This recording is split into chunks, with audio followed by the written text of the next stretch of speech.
നോമ്പുകാല ധ്യാന ചിന്തയിലേക്ക് ഏവർക്കും സ്വാഗതം. കർത്താവ് തൻ്റെ ശിഷ്യന്മാരെ പഠിപ്പിച്ച പ്രാർത്ഥന ഏറ്റവും മാതൃകാപരമായ ഒരു പ്രാർത്ഥനയാണ്. പ്രാർത്ഥനയിലെ ഓരോ വാക്യങ്ങളും ഈ കാലഘട്ടത്തിലും നമ്മുടെ ജീവിതങ്ങളോട് ഇടപെടുന്നതാണ്. പ്രാർത്ഥനയിലെ ഒരു പ്രധാനപ്പെട്ട വാക്യമാണ്, ഞങ്ങളെ പരീക്ഷയിൽ കടത്താതെ ദുഷ്ടങ്ങളിൽ നിന്ന് ഞങ്ങളെ വിടുവിക്കണമേ എന്നുള്ളത്. ഈ കാലഘട്ടം ദുഷ്ടത നിറഞ്ഞ ജീവിത ചുറ്റുപാടുകൾ വർദ്ധിച്ചുകൊണ്ടിരിക്കുന്ന ഒരു കാലയളവാണ്. അനുദിന മാധ്യമങ്ങളിലൊക്കെയും നാം കേൾക്കുകയും മനസ്സിലാക്കുകയും ചെയ്യുന്ന ഒട്ടനവധി സംഭവങ്ങൾ നമ്മെ വളരെയധികം ഭീതിയിലേക്കാണ് നയിച്ചുകൊണ്ടിരിക്കുന്നത്. വളരുന്ന ഒരു തലമുറ ഇന്ന് ലോകത്ത് ജീവിക്കുന്നത് എങ്ങനെയാണെന്ന് നാം ഈ കഴിഞ്ഞ നാളുകളിൽ കേൾവിയിലൂടെ അല്ലെങ്കിൽ കാഴ്ചയിലൂടെയൊക്കെയും മനസ്സിലാക്കി. നമ്മുടെ ജീവിതങ്ങളോട് ഇടപെടുന്ന ഇത്തരം സന്ദർഭങ്ങളോട് എങ്ങനെയാണ് പ്രതികരിക്കേണ്ടത് എന്ന് നാം ചിന്തിക്കുമ്പോൾ, ഒരു ക്രൈസ്തവ വിശ്വാസി എന്ന നിലയിൽ നമ്മുടെ ജീവിതത്തിൽ പ്രാർത്ഥനയുടെ പ്രാധാന്യം എന്താണ് എന്ന് നാം തിരിച്ചറിയണം. ഈ നോമ്പ് നാളുകൾ പ്രാർത്ഥനയ്ക്കും ഉപവാസത്തിനും ധ്യാനത്തിനും വേണ്ടി ഒരുക്കുമ്പോൾ പ്രാർത്ഥന നമ്മുടെ ജീവിതത്തിൻ്റെ ഭാഗമാക്കി വളർത്തുവാൻ കഴിയണം. ഈ ലോകത്തിൻ്റെ സകല ദുഷ്ടതകളിൽ നിന്നും ദൈവമേ ഞങ്ങളെ കാത്തുകൊള്ളണമേ എന്നുള്ള പ്രാർത്ഥന അനുദിന ജീവിതത്തിൽ ഉയർത്തുവാൻ നമുക്ക് സാധ്യമാകണം. നമുക്കറിയാം, ഓരോ ദിനം ആരംഭിക്കുമ്പോൾ നാം പ്രാർത്ഥിക്കുന്നവരാണ്. ആ ദിവസത്തിൻ്റെ അവസാന സമയത്തിലും പ്രാർത്ഥനയോടുകൂടിയാണ് നാം ആയിരിക്കുന്നത്. ഇപ്രകാരമുള്ള ദിനചര്യകൾക്ക് അപ്പുറമായിട്ട് പ്രാർത്ഥന ജീവിതത്തിൻ്റെ ഭാഗമാക്കുന്ന നാളുകളായിരിക്കണം ഈ നോമ്പ് നാളുകൾ. കാരണം അതിന് അനുസരണമായ ധാരാളം കാര്യങ്ങളാണ് ഇന്ന് ക്രമീകരിക്കപ്പെട്ടുകൊണ്ടിരിക്കുന്നത്.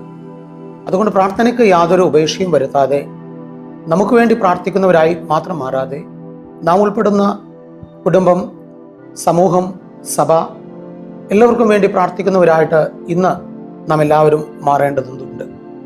ഇന്ന് അനേക ഇടങ്ങളിൽ പ്രാർത്ഥനകൾ നഷ്ടപ്പെട്ടു പോകുന്നു, കൂട്ടായ്മകൾക്ക് മങ്ങലേൽക്കുന്നു.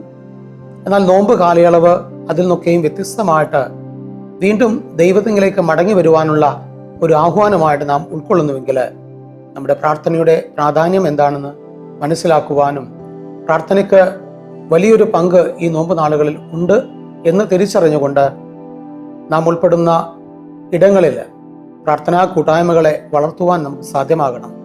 അത് വരും കാലങ്ങളിലെ എല്ലാവർക്കും അനുഗ്രഹപ്രദമാകുന്ന ഒരു ജീവിത ചുറ്റുപാടുകൾ ആക്കി മാറ്റുവാനും നമുക്ക് കഴിയേണ്ടിയിരിക്കുന്നു.